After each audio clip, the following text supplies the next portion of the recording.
course, also for the final conference. And you just gave a nice topic before, or talking about the use of technologies.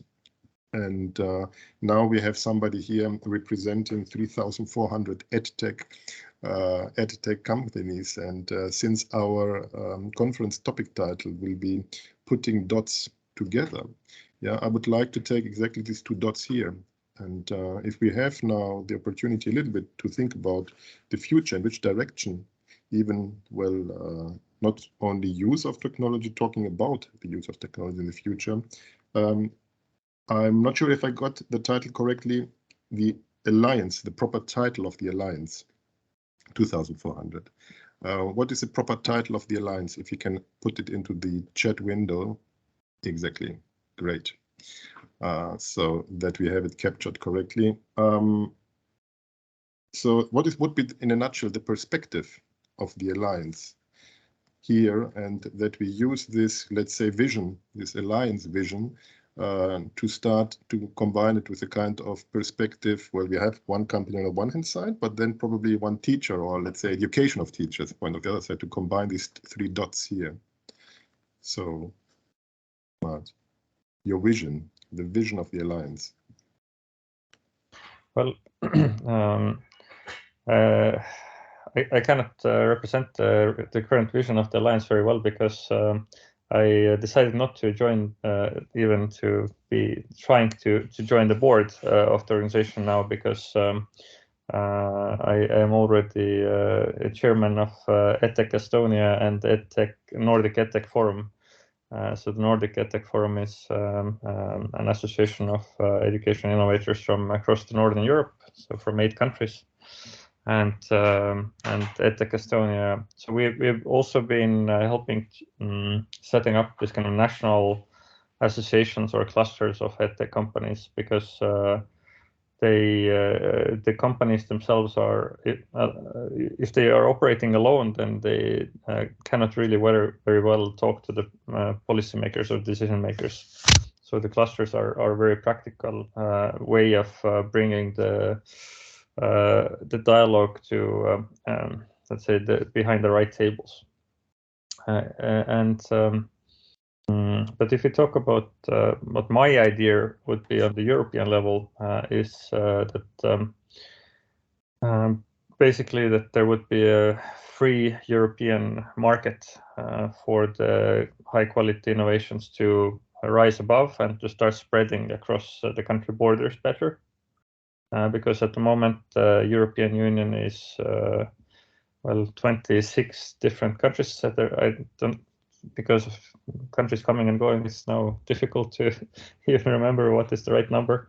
But all of the countries operate in a totally different way, and none of the countries have a proper way of identifying solutions that actually provide value to the teachers and learners. Trying to consult from my side also both the European Commission directly, the Education Department, and also DG GROW has been behind my table to help them understand how to support European innovators better. And this angle brings like this question to me, that how it is possible to understand what is then wrong, let's say, in the European market, why it doesn't produce high quality solutions or doesn't allow them to spread very well to the ones in need. The easiest is to, of course, ask from the innovators themselves what kind of barriers they see, and together with a colleague from United Nations Technology Innovations Lab, we 2 years ago drafted also a short summary document of the most common barriers in the European, and well, it's pretty globally applicable. So what are the most common barriers for innovators in education to be producing value to the learners and educators? And I'm more than happy to share this one as well. Great. Yeah, I mean, we have now kind of a small or a company which would probably match the profile, but from a southern part of Europe. And if you take kind of individual company here, Nikolaus, probably if there's something where you would jump on in terms of the necessity to, on the one hand side, identify barriers, and then, well, what to do in order to spread better solutions, yeah, that really providing value. I think it is a very a very complicated question. I mean, obviously, otherwise we would have an answer already. But I think one of the key problems in education and technology is that many good solutions tend to be supplanted by solutions that governments buy. So governments do not necessarily buy the most innovative and best solutions. They buy whatever is sold to them. And when we look at the sheer amount of money spent on education by GDP, for example, in some countries, including here in Malta, and we compare that with the output and the results and improvements, there's a complete mismatch. I was speaking recently at a Chamber of Commerce event here, and the president of the chamber actually said at one point, she said, if businesses ran their business like education runs its business, we would all be out of business very quickly. Because in education seems to be the only area pretty much where it is acceptable to throw an almost infinite amount of money at the problem and get zero results or zero improvements, which would be totally unacceptable in pretty much every other scenario. So I hear what Mert is saying, that it's very difficult for small individual innovators, if I understood you correctly, Mert, to really make an impact. Because, I mean, we have been through this journey, so I'm speaking from first-hand experience. So for the past 6-7 years, we have brought several highly innovative products to the market here. We have presented them to schools. We have shown the value of these solutions. But at the end of the day, we cannot really break into the signing of the contract. Why? Because when governments buy stuff, they issue big tenders. Big tenders require big players. Big players have lots of political connections, marketing budgets, established sort of track records, not necessarily of being good, but just track records. Okay, that's also a bit of a weird one, which makes it very, very difficult for small companies to break in. And it is startlingly different from how it works in business. Again, I like to make this comparison because in business, if you have a solution that is significantly better, faster, cheaper, or whatever, it will get picked up and implemented. In education, it will not. And I think this is something that's why I said it's a very complicated issue, because there are many, many aspects to this. But I think we cannot ignore the fact that one of the big barriers, ironically enough, is money. And not, in this case, the lack of money, but the fact that the way money is spent follows a certain formula, and it does not necessarily promote innovation. Great. I think that is a quite clear and precise answer to a quite complicated or complex issue here. Mart, please. Yes, I would comment very briefly. So how the edtech companies today in Europe are operating is usually that they are trying to sell directly to the end users or the benefactors. And so the companies that survive are very creative with their business models. And they have to be, otherwise they would just die. And I mean, I fully agree with everything that Nikolaus was saying. I mean, for example, just to make it very explicit, so in Estonia, the government tendering process usually requires so the minimum threshold is that your company would have at least 250,000 euros of revenue per year.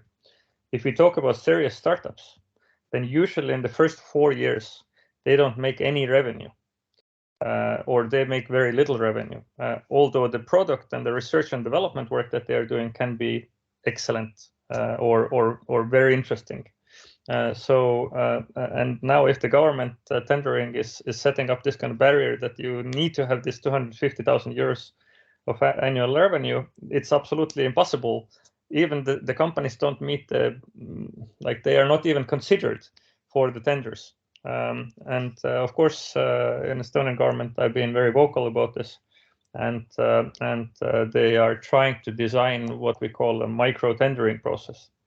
So there are, if we are able to have an open dialogue with the decision makers, they are starting to think together with the innovators, and then we can overcome the challenges if there is an interest. And I see that European governments are starting to wake up from the beauty sleep, and they are looking actively for solutions, but they are still super careful because you are not allowed to make mistakes if you are a government. And this is another problem, because if we look at the status of the education system, let's say, that we need to move our whole European education system to 21st century requirement level. And this system was designed about 250 years ago for Industry 2.0, and now we have suddenly converted into information society that has a totally different requirement set for the product of the school. And many startups recognize this, and they want to help the governments, but they are often not allowed to. And it's so funny to listen to this, the government people speaking, or decision makers speaking, hey, we need to train 21st century skills. And then but hey, we have, I don't know, 50 really great startups in Europe that have amazing products in these areas, but nobody cares about them. So, and even not, I mean, by caring, even not in a kind of moral level, like the policymakers are not even willing to say that, hey, this is really a great product. It actually does solve this problem. So, and they are super careful about this. So, I mean, the discussion is very interesting, of course, for me, and I can go on for longer, but I'm more than happy to allow others to speak as well. Melanie, what about you? If you hear that from a kind of educator's perspective for teachers. Yes, thank you very much for these perspectives. Last week, I already explained a bit about or talked a bit about the development at Thailand at the moment, where I'm always surprised what things are happening in politics as well, or driven by politics. We had, for example, the elections just a few weeks ago. And for these elections, a lot of things happened. For example, one politician decided that computer science will be a mandatory school subject from grade 7 on. But we do not have teachers. We do not have any teachers, but it sounded very nice. So at the moment, the university is rotating and trying to find somebody who can teach the subject, because in the next school year they will start with computer science from grade 7 on, and everything has to be developed. We will we do not even have a professor for the didactics of computer science. So this is something that then sometimes happens very quick, and then they go for very quick solutions. For example, also during COVID-19, during the pandemics, then they decided very quick to buy something without talking to the teachers. And now during Corona, at the beginning, nothing happened. So all the schools did their own thing. And then afterwards, everybody screamed because of the data protection rules and the DSGVO that is very strict in Germany. And now all the solutions that worked then well are not now not allowed anymore, because the servers are, for example, based in US and not in Germany or something like this. So this can also, even if there were good solutions, then sometimes these rules, the data protection, yes, that's a big topic. Yeah. May I quickly comment on the data protection issue? So one of the biggest challenges in this area, from my perspective, is that exchanging of data is super important to develop high-quality education services. Because, for example, you would when you will have access to data on where in the curriculum there are solutions missing, so there is substandard solutions available, you might attract innovators to come and think that, hey, maybe we can find out a better way how to teach these subjects or these concrete learning outcomes. So, but because this data is not allowed to be collected even, it's not possible to, firstly, researchers cannot do their job properly, and of course the innovators as well. But now if you look at another perspective of the same topic, then large corporations that are collecting the data, so there is quite a few corporations that have very useful data available. They are in a much better situation than the startups and our own university researchers, because they can freely move the data from one department to the next, and then they can improve and develop services. Well, they might not be very motivated to develop super high quality services because they're, I don't want to mention any names, but they have different type of sales models. So a startup needs to make sure that the teachers and the learners are very happy with the quality of the service. Otherwise, nobody will buy their service. But the big corporations often don't need to do that because they are already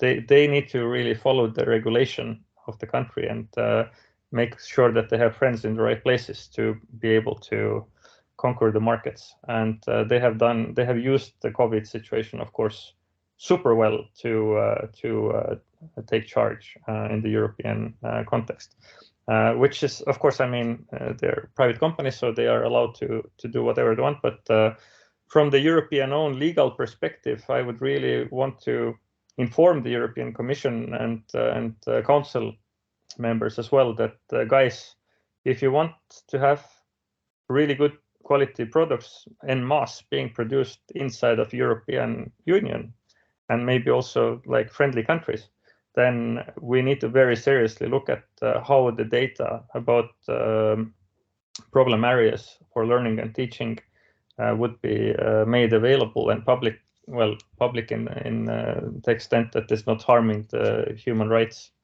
And of course, I've had very, very interesting discussions around these topics as well with various policymakers and politicians as well, and also lawyers who have deeper insights of this. But I haven't seen any good solutions yet. So how to get the startups to at least an equal level, so to the large corporations that are able to move freely their data inside of the organizations. May I ask specifically what type of data you have in mind when you talk about that? That would be something really interesting to me. Try to identify it as in terms that it can be somehow be general enough, but also somewhat specific. What types of data? So actually, it's a really controversial topic, because the more personalized data the innovators have, the more precise interventions we can have developed. So ideally, I mean, if we talk about pushing for personalized education and have an ideal education from learners' perspective, there should be of course, I mean, what I'm saying is kind of absurd from the data protection perspective, but ideally all of the data about the learning of this concrete individual over a long period of time should be publicly available, and also for research purposes. So we all know that this is absurd in the European Commission situation. So countries that don't have these barriers, that don't care about privacy of our human rights, they have a much better situation to develop very advanced new technologies and methodologies for teaching and learning. So basically, how I would explain this is that inside of the European Union, we might want to have like a lever. So on one end of the lever, you have the possibility that all possible data is made available for research and development purposes. So your child or you as a learner would get maximum benefit and maximum personalized solutions. And on the other side of the lever would be that I want only non-personalized data to be available about my learning. So and then the parent or the learner himself or herself. So this is now depending on the country. The legal requirements are, I think, different. Would need to make the decision, like if I want to have a very personalized education or if I'm happy with more generic education, and then I would be allowed to move my lever myself. So maybe this could be something in the European Union legal framework. Ashley. So yeah, I just want to slightly push back against that because the evidence broadly is that a lot of people don't really understand the implications of sharing their data. That's one of the reasons why we've had so much problems with the centralization of personal information in the social media sphere, for example. And so I would ask how we would actually consider the ethical and social implications of that, and B, whether or not there might be other ways of achieving the same goal which don't involve people just opening up their data to lots of private companies, for example. Well, and then you have the German kind of point of view that we know how the data actually any data available about individuals can be used against them when something bad is happening in the society. So, and it's for politicians, unfortunately, for certain type of politicians, it's super attractive to start creating a divide between certain groups of population. And this is the reason why Germany, at least based on the discussion that I have had with friends from Germany, this is the main reason why Germany is very conservative regarding opening up or collecting any data about its citizens. But in Estonia, we of course see that that if the government has certain rights of managing the citizens' data, then the quality of public services tremendously increases, and the convenience for being a citizen improves. But you're probably asking also from the angle of how important it is, and I will bring some theoretical examples. So, for example, if you can look at the track record of the learner over a little bit longer period of time, then this could theoretically be also done based on anonymized data, but you still want to make a personalized recommendation to the learner. So what we can probably see from data is that the learner, for example, we don't need to do a diagnosis, but for example, we could see that this learner will benefit from tools that are designed for dyslexic learners, or this learner will benefit from tools that are designed for hyperactive learners. And then we need to make a personalized kind of recommendation to this learner that, hey, you might want to have a look at this tool. And the teacher might not even know that this learner, I mean, this is a very common problem with this kind of brain, let's say, the setup differences, that the teachers might not even know, but they would tremendously benefit from learning solutions that are designed. These learners would have a much better learning experience.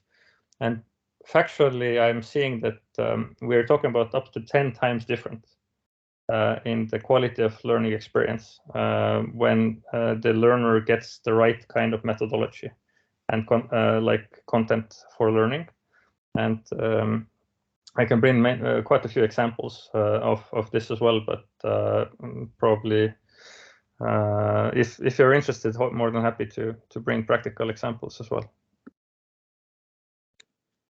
Ashley. So it's not really practical examples. No, so I'm as you know, I'm in the Open University in the UK. We use learning analytics extensively because our teaching has been over distance for a long period of time. So yeah, no, we absolutely do see the benefits, but I very much question it's from my perspective is as a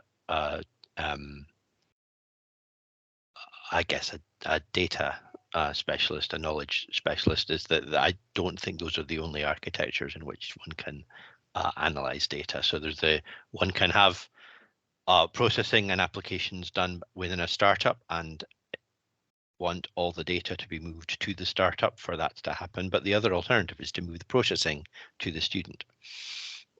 This is at a technical in the computer science sense of things. There are other ways of doing these kinds of studies. So I would just like to add a note of caution that I think this isn't an either or choice, and there are other alternatives for how one goes about learning the thing. But I don't want to take us off topic. I just think that's a note of concern. Well, you just raised before it something, Mart, that I would like to ask Melanie probably, when you say the teacher maybe doesn't even know. So somehow this is touching a paradigm about, well, who is responsible in a class for the success of learning. Yeah, and you mentioned I think with some confidence that based on specific approaches which are governed by decision made by the system, you can dramatically improve individual success on one hand side, and you somehow in the next part, well, yes, you mentioned that the teacher probably is the one who might be a barrier, an obstacle in this case, even if I put it now extreme into the extreme. That's why I would like to ask if you hear something like this, Melanie, who you are a professor and you are educating teachers, is how this is perceived for the future of education of teachers, for example, how this is perceived. That would be really probably would be a nice perspective to introduce here. Mm-hmm. It depends also.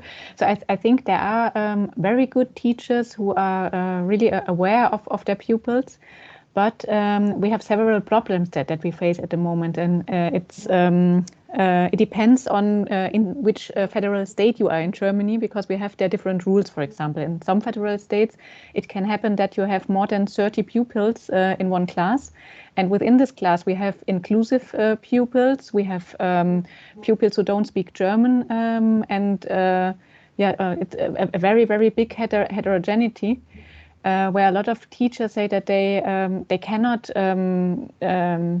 be there for each child they have in class, because the heterogeneity is so big, and there are so many pupils who have problems with learning in the class, and so what I learned from when I gave some teacher professional developments, the teachers always told me everything that saves time for them is helpful. So for them, they are also not afraid of this automatization processes or data collection or something like that. They just say for if it brings them time, if it saves time and helps them, then it is helpful. But a lot of researchers, when I presented some things on conference, they always said, "Oh no, be careful, automatization is not good," and so some things like that. Why do you feel that the researchers have been worried about automatization? I'm very curious. I sometimes think sometimes it's the case that they are too far from school. So they just say, okay, the teacher, we have to develop teacher teacher personalities who can deal with 30 pupils in a class. And all of this, so they don't need a technology, maybe because they are themselves afraid of technology and don't know how to use it. So that could also sometimes be a case. And I also think it depends on the teachers. I think there are some teachers who are really good and who would also like to use technology more. And another thing I think that was a question from Mert as well, how this could work in schools because of the data protection rules. One thing that I'm not sure if this is helpful, I worked in Austria before as well, and there they have practical schools who are directly linked to the pedagogical universities. And when the parents decide to put their children into the school, they automatically sign that research, it sounds a bit weird, can be done with this pupil. So the idea is to bring the newest developments to these pupils, and you don't have to sign ever and ever again this agreement. So when you work at this pedagogical university, it's free to do research in this classes with the pupils. Yeah, so I don't know if something like this could be some kind of solution to try things. Nikolaus, may I ask you regarding now, if this issue of having access, let's say, to data for testing, but it's like testing or data for at least improving own solution, if this is something that is touching your business as well? I think data is always valuable. Okay, and I'm also from a background of data analytics, so I fully appreciate the importance of data. I think education does tend to be maybe a little bit different though, when it comes to how you need to analyze data. And I need to order my thoughts a little bit to explain this, okay? But essentially in education, like in everything else really, but education specific in a very special way, we tend to start when designing a product or a solution, we try to understand exactly what the problem is, right? And very often there are two types of problems. There's the one that Melanie mentioned, which is sort of how can we save time? How can we become more efficient? How can we avoid red tape? How can we avoid bureaucracy? For that type of problem, I think there is a possibility to gather a lot of data that can be, for example, anonymized. We're just having a sheer volume of data, right? So if we had to know how many minutes per week do teachers spend, for example, copying and pasting grades from one system to another system because they are not interlinked, right? We don't need to know who the teachers are.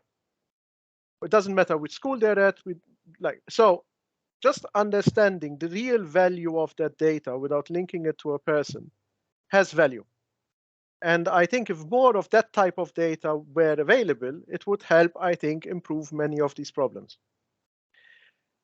The other type of data, which is sort of the iffy bit, is the personal data, right? When there are personal issues that a student or a teacher has, for which we basically have to try to craft a solution around that particular problem. That I think is a lot more complex as an issue, and I think that is where, to be completely frank on this, I don't think small companies can really expect to compete with big companies that have access to a much wider audience already and years of research and so on put into that. So when you talk about solutions, for example, for students with dyslexia, let's stick to dyslexia, right?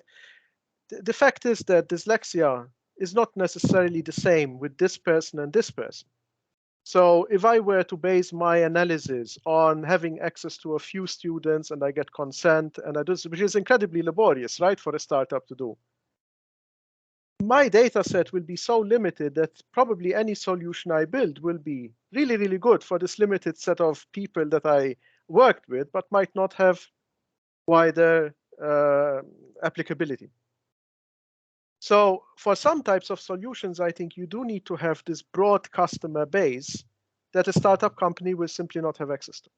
And I think this is, if I understand it correctly, Mert, this is exactly the point you would like to solve. But I think building that customer base is part of what a company needs to do. because if we suddenly start sharing personal data of this sort of highly personalized information, I'm not sure how much benefit will actually come out of that, because we need.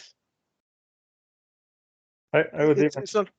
Yeah, I'm sure you don't agree with this point. I would very quickly comment because I made a comment here in the chat as well that so I have a very personal experience, unfortunately or fortunately.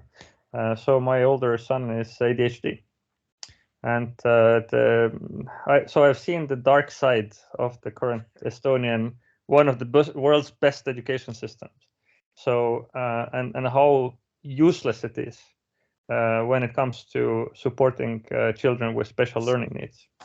And after finding out about the condition of my son, which the beginning part was a nightmare, of course, because we didn't know what's going on with him, why he's not able to participate in the classes, why he's crawling under the tables in the first grade and poking his classmates with a pen instead of sitting at the bench and totally frustrating out the teacher, of course, who didn't understand, I mean, what is going on with this child.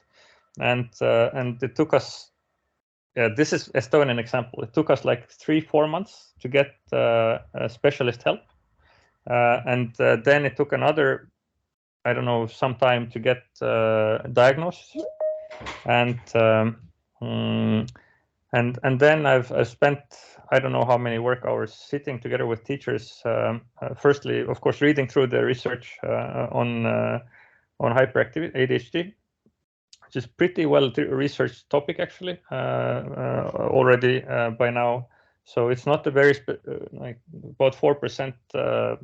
Depends on whose numbers you're looking at. 4% of children are considered in this threshold. And now, when I was sitting together with teachers, with the knowledge that I've obtained in the research, you could see. Maybe actually I should give you this storyline. So ADHD, the shortest way to explain it is pretty simple. So the dopamine receptors of these people are a little bit lazier than in case of normal people or norm people. And what this means is that these people need to put in work to improve their dopamine levels. And this work can be either physical, so you need physical activity to increase your dopamine level, or mental, so you need to have mental engagement to increase your dopamine level, or combined. It's always good. And now, if you know these things, it's very basic. Then you see a teacher that is telling to a child that is a little bit not able to sit in one place, that, hey, now sit quietly. So you already then know that this teacher, unfortunately, is doing exactly the opposite of what should be done with this learner. And now, if we also, and the research also shows that if we are not allowing the child to increase their dopamine level, they will start increasing their cortisol level, and getting to increasing the stress level, because a human naturally should get out of a stress situation. And then the cortisol level can get to a level where a normal person is after a car accident. So now try to imagine what kind of harm we are creating to these poor children if we are not allowing them to operate according to the needs that they have. And then after learning about this, I found that, of course, I started to test at home as well. And I found that all sorts of active learning methods work super well. It's very easy to get this child to be super enthusiastic about learning and learning very fast. Like I would call it hyper focus on learning, and which is absolutely impossible to achieve with the learning materials that they were using in school, which are not designed for kids with this kind of condition. And now, knowing this and sitting down with the teachers that were working with him, some of them had actually specialist education. They were massively under supplied. So the teachers were needing to spend hours upon hours for preparing a class considering the needs of this child, because there is no system. I mean, Amazon has an analytics system in place that is able to conduct 70 to 80,000 experiments a day they're doing to find better ways of serving their customers. In education system, we are even not discussing about setting up this kind of system that we would be able to analyze how to better serve various type of learners. But unfortunately, yes, I've had to deal with this for the past 10 years now. So it's not been a nice journey, let's say it this way. And I would be totally happy with sharing all of the data if I would be having any possibilities that this data is going to be used for developing something valuable for helping this child.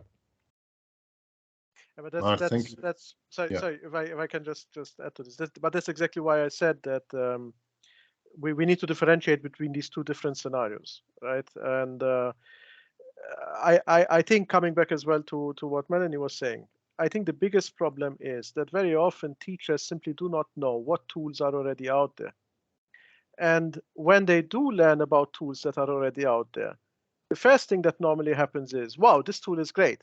The second thing is, oh, we can't get it because it costs money.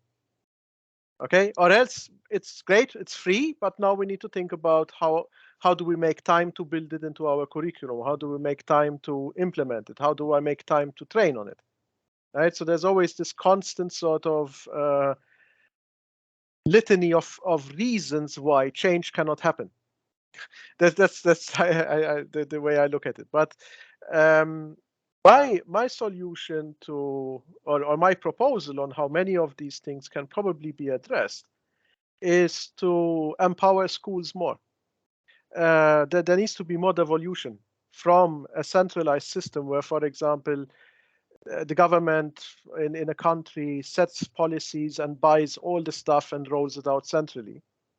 Because with that kind of approach, exactly what you just mentioned, Matt, will happen, which is those students who don't fit into whatever we define as being the average bracket for which we are designing the solution will not be captured. Whereas if you have, and if you roll out to the schools the ability to tweak and adjust and interpret what the guiding principles are in practice. So governments should set guiding principles, right? For example, this famous, by next year, everybody needs to learn computer studies. We've been hearing this for the past 10 years. Okay, I train a lot of teachers on actually teaching computer studies. So this has been around for a while. But the problem is, again, that what has happened, for example, in this specific field, computer studies. Very often, the guidelines for how it should be taught were set 10 years ago, with equipment that was selected 10 years ago, with languages sometimes that are not even relevant anymore because they've been superseded by others. So unless we get out from this idea that everything in education needs to be done by some higher power because the actual teachers in the schools don't know how to do it themselves, we are not going to move forward, I think. And I think we will keep on seeing exactly these kind of problems where individual needs are ignored or personalization doesn't happen. And where we are also, I think one big knock-on effect of this thing is that we are going to see more and more teachers leave the profession and less new teachers come in. Because if you as a teacher feel that your input is not actually valued because somebody else who's probably not been in the classroom for the past 20 years tells you how to do something, what to use when doing it, how it should be evaluated, and you yourself have no input on this, that's not a job I would like to do. Thank you for, we had a wonderful discussion. I would not like to interrupt, only to introduce somebody new here. Gurkhan, probably you take the opportunity shortly to introduce yourself. If you had the opportunity to follow a little bit from this discussion, if you'd like to contribute, please, Gurkhan. Sorry, I was late. I am from the VR-Lab Academy, and I am founder and CEO of VR-Lab Academy.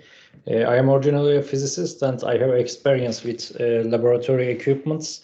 VR-Lab Academy makes $1 million wet labs available to everyone.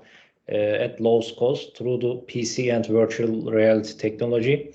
We start developing virtual science laboratories, not only in physics, chemistry, and biology subjects, but also in medical biochemistry and advanced level subjects with our existing know-how. Our online education platform is cloud-based, works with real scientific formulas, and is curriculum correlated. Experiments are suitable from elementary schools up to universities.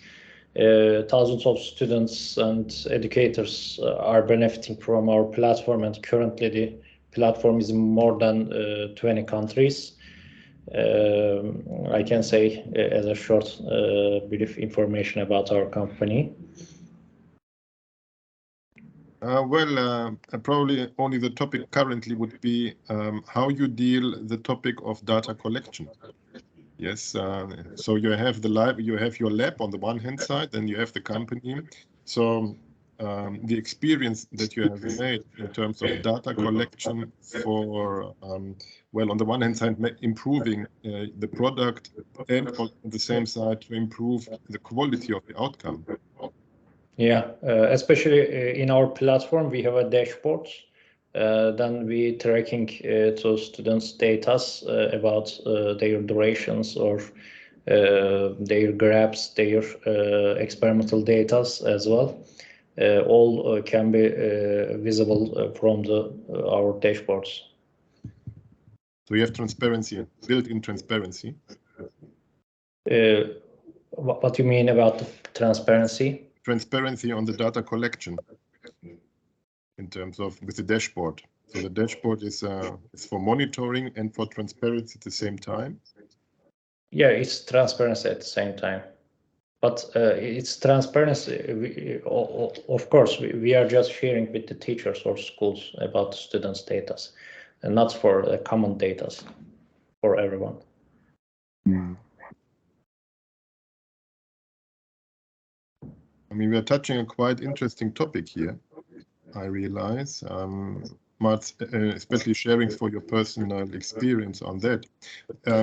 If I only put it right, to try to put it in the way that in order probably that if we take these sustainable goal of inclusive education for everybody serious, and really try to address the right for a kind of personalized or to adjust systems that they meet the requirements of individuals, is it then, out of this perspective, almost obligatory then to have tool sets that really support this path? And what would we require if we try to stick to this kind of overarching goal? Yeah, Mart, do you have something? I just wanted to ask, maybe you can switch off your mic when you're not speaking, because it's creating a weird echo for me. Okay, I got it. Thanks. I will try. Sorry. Yeah. So my question really would be if these this overarching education goal to meet the requirement of an individual, this would make it almost obligatory even to follow a path which is providing this. We had the example before, 30 pupils in a class, and even with a more, what you said, neurotypical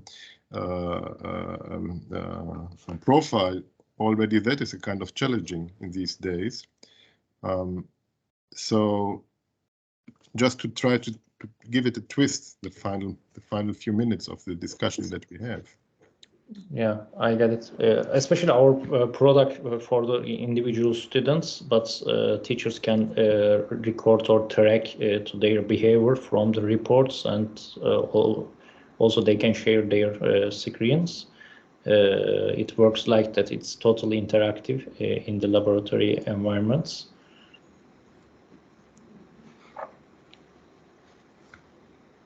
It's a practice example. If we consider it from a curriculum point of view, so education of teachers, Melanie, is this something? Does this match with the current philosophy? Probably. philosophy which we have in at least in Germany, we can say. Is this even considered? That technology assistance for the future probably would be is the only way to achieve this goal. Mm-hmm. Yeah, especially our science department trying to cover all learning outcomes in our experiments to give the students their learning outcomes. Also, we are covering 4 different curriculums as well to cover all ideas for them. But at the end, we are trying to get more students to reach them to high quality devices. As you know, it is a problem about they reaching all equipments in every schools. Then they may choose our product. Who else? We have 5 minutes left. Melanie, I see there. Yeah, just to come back to the question you asked, when I got it right, if the future lies of schools lies in the technology support. I don't think that it is necessary for a good teaching. On the other hand, it is necessary for the because our the time is going forward. So I'm sorry, I'm searching for words at the moment. Because in our we use technology, and it is something that we cannot get rid of anymore. And this is something that somebody he gave a keynote presentation, and he was looking at the development of technologies in history, and some things are coming like a wave and then going again. But as it was with technology, it came and went, but now it seems to be really something that stays. So technology will be will stay in our community. And I think when we think about the future, we always see in the science fiction movies, we see how learning works with this with technology. So I think it is something that we would like to have. We don't know really how it can look like and how it can work.